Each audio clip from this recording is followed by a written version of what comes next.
Come on, baby.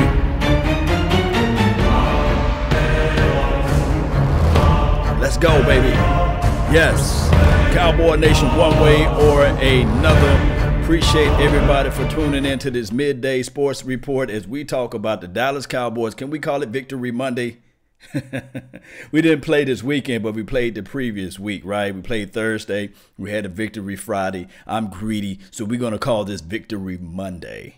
All right, so we was able to beat the New Orleans Saints, and of course, we already know that everybody's saying that, okay, the Cowboys are still trash in certain factors, right?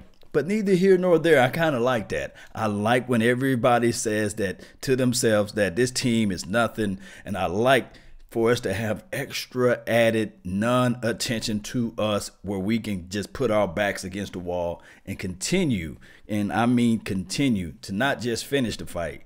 Remember I said this all off season. I want us to start the fight. And that's what D-Law did earlier. He said, hey, this particular team that we play against Thursday, I guess, you know, the Saints, we will have to punch them in the mouth, and they won't be able to do the things that they are accustomed and really known to do. Then what we did, we went out there, we rolled our sleeves up, and we punched them right dead in the mouth. And then at the end of the day, we choked them out as well. So without the help of the officials, we look back at tape. We have film breakdown, film reviews, and all that, and we can look back at tape, and we can see that we could have held them to 3 points. And then on top of that, of course, you know, with the offense, people talk about a lot of things with the Cowboys only scoring 13 points, but they failed to mention and realize and understand that we were at the one when we kneeled 3 times to close out the game. One can argue the fact that if we really wanted to punch it in, we could have. It could have been quite possible. So as we begin to go a little bit further into this thing, all we got to do, just like I said when we were 3-5, just stay positive. Let's continue to pump this thing out. Appreciate those that's in the chat box, man. I really do appreciate each and every last one of you guys for tuning in to the nation. Let me give a shout out to the first person that's on my YouTube page. I always appreciate you guys that let me know that you're part of the notification squadron. DJ Cobbs, No Dak Ninja, Money Making Mall. Use close Money Making Mall to get 3 in a row, you know, but you third place today. DJ Cobbs, the first person in here. As we begin to get this thing going, what do you guys feel about the Philadelphia Eagles? You know, they play tonight. Of course, I'm going to do a little review on them tonight to see where they can stand at and how they can be the team that we need to look at and understand. All right, we beat them at their home. We don't want them to return the favor, right? So we're going to have to really fight. We have not accomplished nothing. We have yet to accomplish anything. So what we want to do is we really want to give Philadelphia Eagles everything we got. And then on top of that, aren't the filthy, do they cornerbacks, do any of their cornerback, defensive backs scare any one of you guys that's in here? Let me know. Shout out to Muggs Maxwell that's in this thing, man. Peace out to you, fam. Appreciate you. Lamar Lemire, sup, Law? What's going on with you? No, how you doing? All right. Armando, what's going on with you, man? Let me see. Need to win. Need them to win tonight, but just barely. What about a tie tonight? That would be good, right? So with that being said, you know, we talked about this particular defense, the Law of the Worlds and the Randy Gregory's, if he can just keep a level head on himself. And then on top of that, the Malik Collins. Will this be the week? Whether it be Hope, how you doing, baby? Amardo, yes. Martinez, hell no, yes, what you're saying. Yeah, preach it, bro. Yeah, Raphael. All right, so this is the thing. Do we really think that this defense is at its peak? Because I hear whispers and I hear wonders and I hear sounds of this guy, Sean Lee, coming back. Would you let me know, chat box, do you want Sean Lee back into this mix, or would you prefer to have Jalen and LVE, the Wolf Hunter, out there opposed to a Sean Lee, and see how they can just, because Sean Lee can continue to just coach him on the sidelines and get things like that going? I want to know. And then on top of that, when do David Irvin gets back, you know? do you guys know anything of that nature, you know, of David Irvin being back into the mix? I call him Belly Irvin, but he showed that he got rid of his belly. Then all of a sudden he just injury prone Irvin because he missed several games the year before of some type of concussion protocol. He can't get his head right, can't get right off the field and things like that, not paying his rent or lease, whatever it was. And then on top of that, of course, we know about the baby mama drama issues too. But neither here nor there can David Irvin come back and be that extra pressure, because when we saw, check out My Brother from Another Mother, No Other, Don't Look Like Danny Glover, Botch Lombardi's film breakdown. If you look at his film breakdown of the defense and how they was able to corral and fly out to the ball, is fantastic, right? So if you add those things together and then you add in the fact that you have a David Irvin, Belly Irvin, however you want to call him, No-Show Irvin, however you want to call David Irvin, if he gets back number 95, because you guys know I love 95, live like 95. If you bring 95 back into this mix, how in the world can he bring this defense even better? That would be crazy. A lot of people in the chat box saying, hey, make Lee the coach and just keep what you got, right? That's basically collectively what everybody is saying in the chat box. Let everybody play the way they playing now. Don't mess it up. Don't fix something that's already, if it's not broke, don't fix it, basically, right? Rotate Lee. This is my guy, Victor Medley. He says, just rotate him. Put Lee in 3 or put all 3 in at the same time. This is the thing. In a perfect world, right?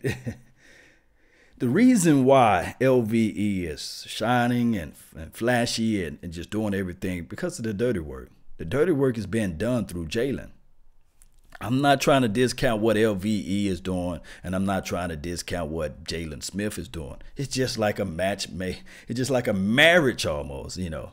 One hand is helping out the other. They side by side. But what that Mike is responsible to do in this particular scheme, he got to take care of the dirty work. He got to get his head in, and he got to actually block the lead blocker. He got to be able to spot a running back in the backfield, hit that guy, chip, and also recover, and then get back out there in space and cover. That's why the weak side, all he got to do is free roam and protect his field. And then also when they become into the like the bracket coverages and things like that, that LVE is stepping it up, and that's what he's supposed to do.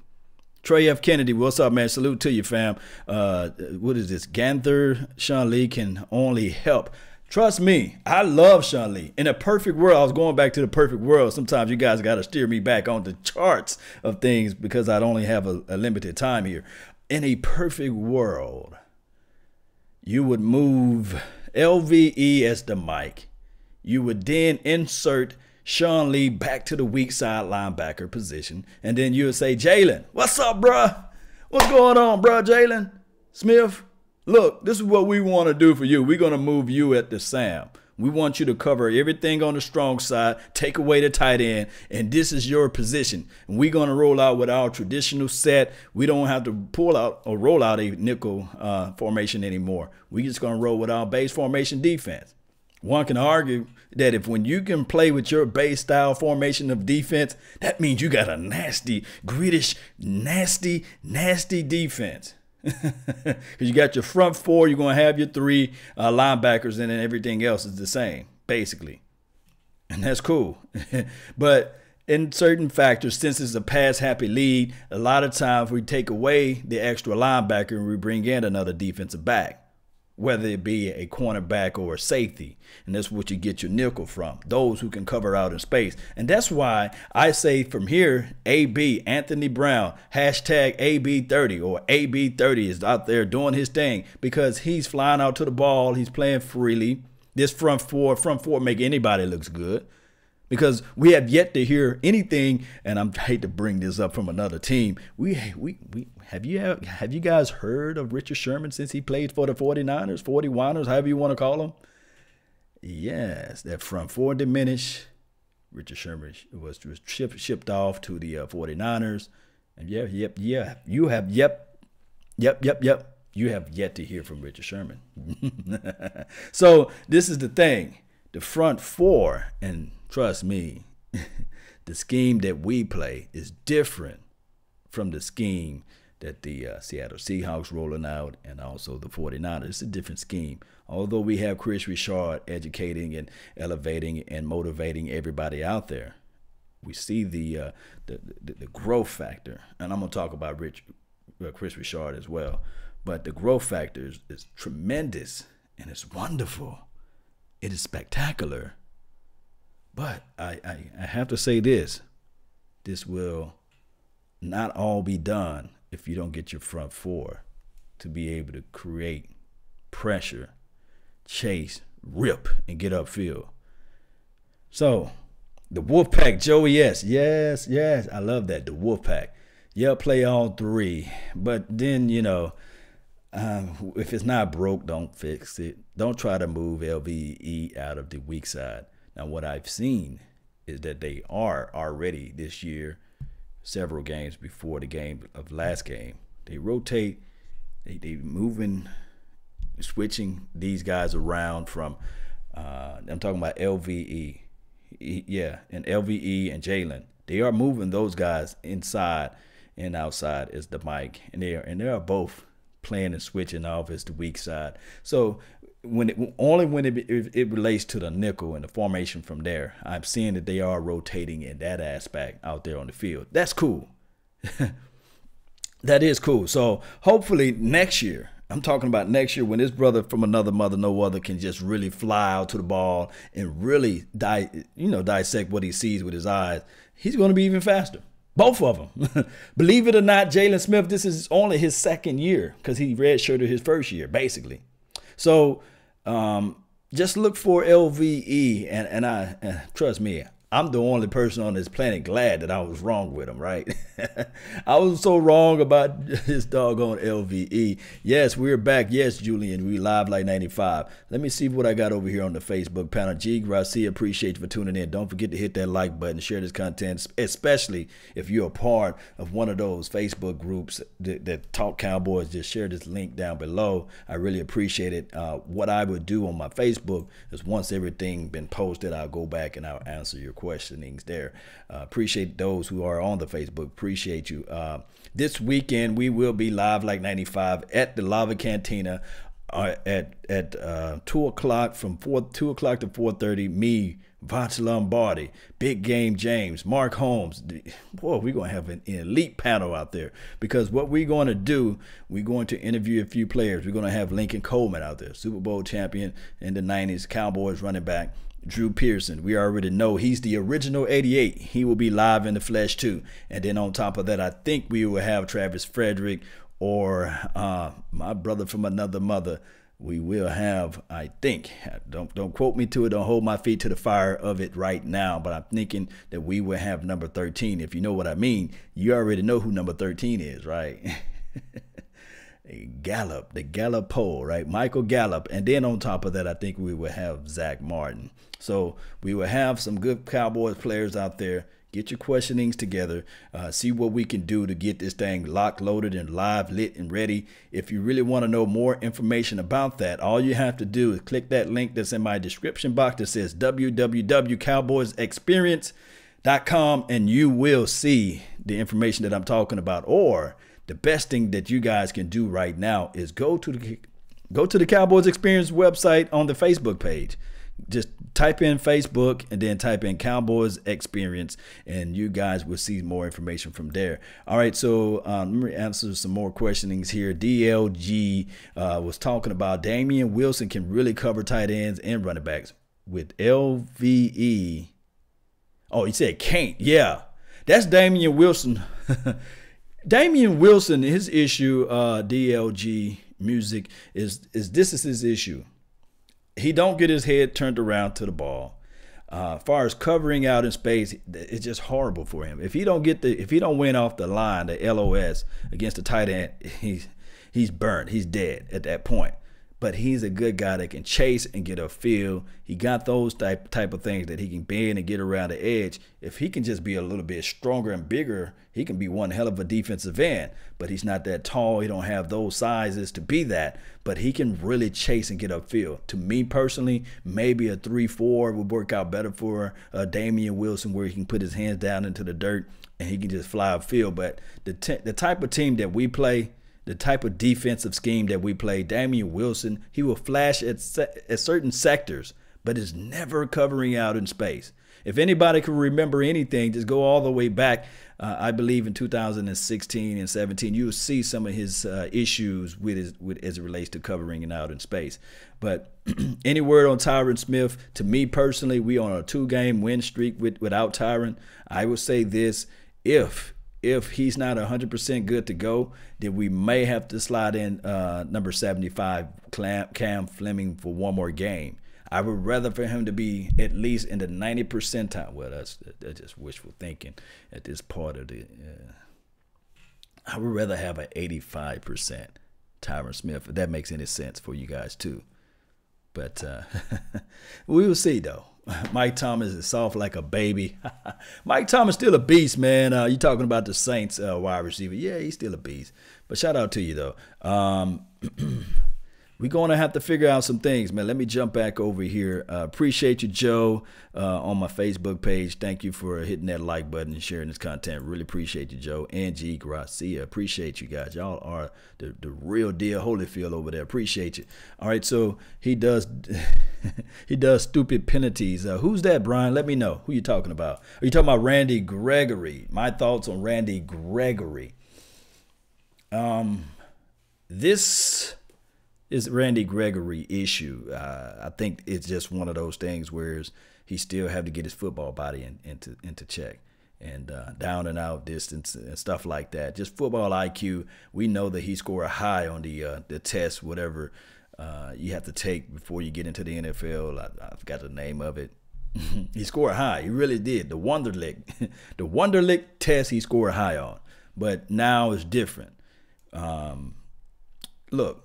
And I'm going to use this as an analogy. And you guys know I always try to give you guys my analogy of things. You can read a novel or book, instruction manual on how to swim. You can actually write that book out and publish it and send it out to the masses. And you can get 1 million sales, $2, $3, $4 million sales, and you can sell that book all you want, right? But until you are thrown into that water, all of that knowledge is just gone. And that's what we're seeing with Randy Gregory. He scored high on the Wonderlic test. We already know that coming out of college, if we remove the off the field issues with the substance abuse, what have you, the guy would have been like through his first year, we would have saw some of these things that we're seeing now. And then the second year, we saw a little bit of those things. In the third year, you will see, like, man, this guy can average 11 to 12 sacks a year. I'm about to say a game, but a year. He is in that caliber of a player. But the playing time, the book said, go like this, go like that when you swim, and make sure your level, your head is sticking up a little bit and not parried down and things like that. But when you're thrown into that water, that actual water, and you have yet to have the experience, guess what happened? You started to sink. And until all those things come together, he's sinking right now. But I'm seeing progressing. I'm seeing him progressing a little bit better each and every game. So shout out to him. Dano, thank you for tuning in to the nation. Yeah, hit that like button, people. Yeah, appreciate you for informing everybody to hit that like button. Share this content. Be a part of the notification squad. I have a podcast too. That's Law Nations. Just type it in on your iTunes, your Pocket Cast, your Google Play, anywhere that you have a podcast. Just look me up if you have the free time, especially when you're traveling on the road. I do also have a Facebook page. Go to The Law Nation. That's my Facebook handle.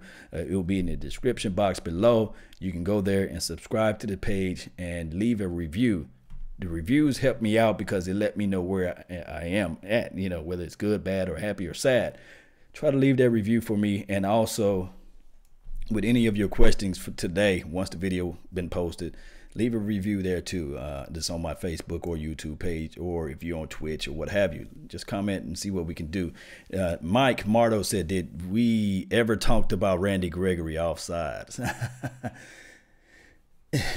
I'm gonna say this before I depart with the Cowboys versus any team, and I do know that the officials on both sides last game was just horrible, despicable. But that's one of the things that we always have to play against. It's the Cowboys versus the officials versus the haters out there versus the team. And as long as we can control the things that we can, this is the thing that I really want Dak Prescott.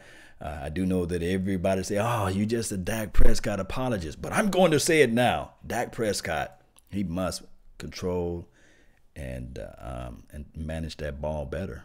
He got to, because these games towards the latter part of the years right now, every play counts. Every play counts. And sometimes the ball bounces. It's not going to bounce back into your hands. And we don't need to give the opposition momentum. I can argue this fact right here. The first game that we played against the Washington Deadskins, Foreskins, Redskins, however you want to call them, that game, if number 4 didn't fumble the ball, we could have won that game. And we could be looking at possibly right now only 4 games lost, or maybe 3 games lost. But I put myself in a situation where I defend Dak because I try to bring everybody back to reality, because at the end of the day, the guy still win collectively. He winning more than he losing, but he need to better his best on certain things. So I'm not the guy that's going to say, hey, this guy is trash. This guy is trash because this and that happened. No, that's not my points of view. And somebody said, hey, Law, why don't you do a film breakdown on all of his fumbles and interceptions and things like that? It's enough out there already for us, the negativity of Dak Prescott. You can just turn on ESPN, NFL Take, First Take, Fake Take, whatever it is. You can turn to those channels, Fox News, CBS, Colin Cowherd, Tupac and Biggie, anybody, you're going to hear them talking negatively of Dak Prescott. So I guess I can be a defender and be like, okay, this guy he's doing these things. He need to improve on this, but in order for this team to get here, we just need for him to play at this level. Now, we saw Big Ben. Now, of course, I know I'm going to get a lot of hate mail. People going to say, wait a minute, Law, wait a minute. What are you saying? Big Ben got 2 Super Bowls. No, I can argue the fact that the team got 2 Super Bowls from when he was playing. But Big Ben played horrible the other night. We saw that. We saw that. And we saw most of us who watch all football, we saw Aaron Rodgers, one of the greatest quarterbacks you can ever lay eyes on, right? And that coaching staff with that coach and the way he playing and throwing away balls and the obscuring the number, he need to play better as well. But we don't have the masses because he got a Super Bowl. And we can look back at the Saints game as well. And the guy have yet to pass 190 yards. He passed, 176? Drew Brees, that was an open play that I can break down and I could put out there. But we already know that he's a Super Bowl winning champion, blase. But neither here nor there. I'm not putting Dak in those arenas. But what I'm saying is collectively that sometimes what Nietzsche said, do not spoil what you have by desiring the things that you don't have. Because at one point of time, 2015, the quarterback that you have is something that you dream for. Can you imagine if we didn't have? Can you imagine if let's say we drafted the quarterback that Jerry Jones really wanted in 2016? I forgot his name. I don't think he even played in the National Football League. So at the end of the day, what I'm trying to bring home to everyone is that it's not as bad as it seems. And I pulled up the facts the other day, and then people were still saying, hey, wait a minute, this is a different type of era. But wait a minute, this is a different type of this and that. It's the intangibles, the things that you just don't see that elevate Dak Prescott beyond a Blake Bortles or beyond a Mark Sanchez or beyond a Tim Tebow or beyond a, who else they love to compare, the Donovan McNabbs of the world, right? The intangibles. He's not the best passer. Paxton Lynch, yeah. Can you imagine if we would have had that guy or they was high on another guy? Mike Marto, appreciate you for pointing that out. Ryan Jackson, appreciate you. Or Johnny Manziel. You know, Dak Prescott is better than those guys.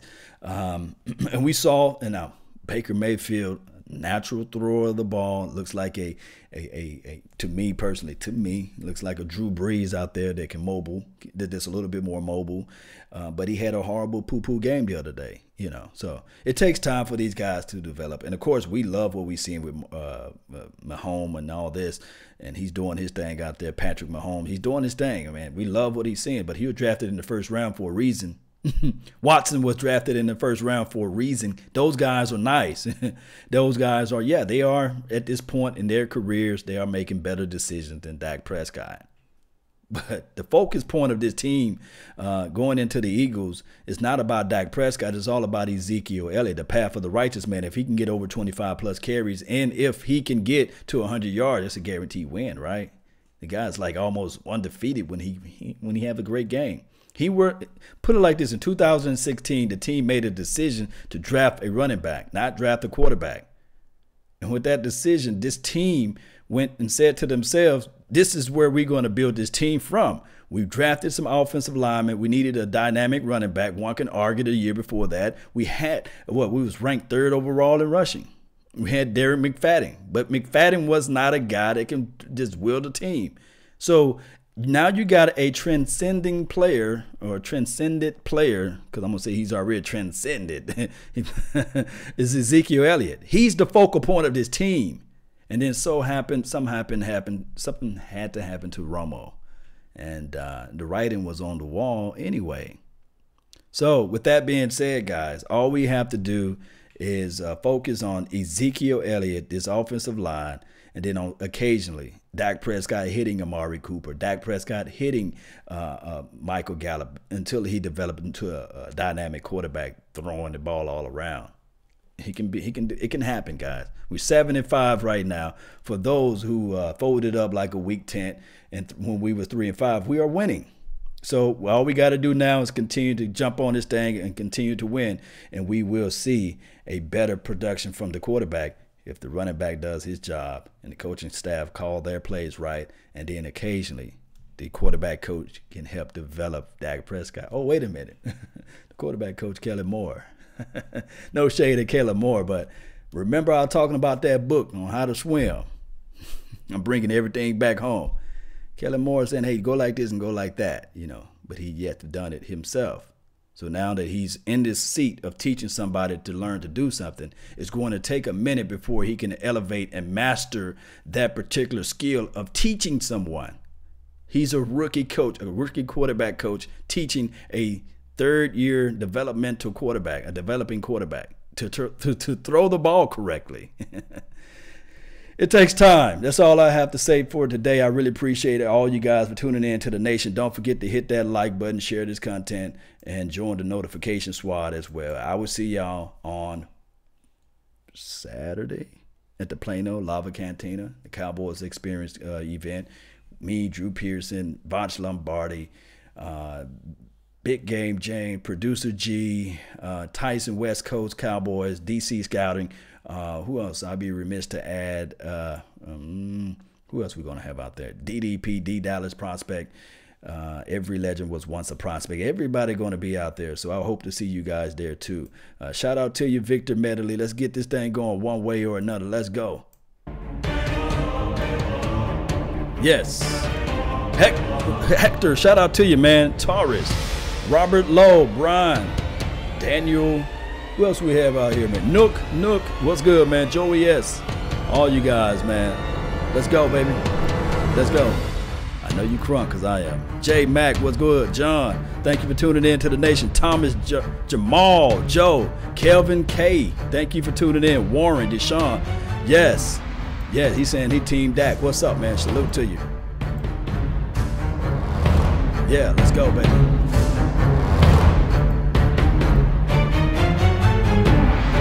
Yeah. Let's go.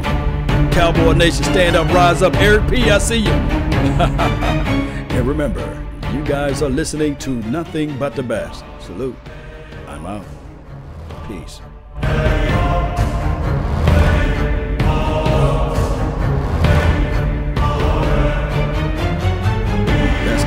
Brady, I see you. Tyrus, appreciate you. Billy Joe, you know it.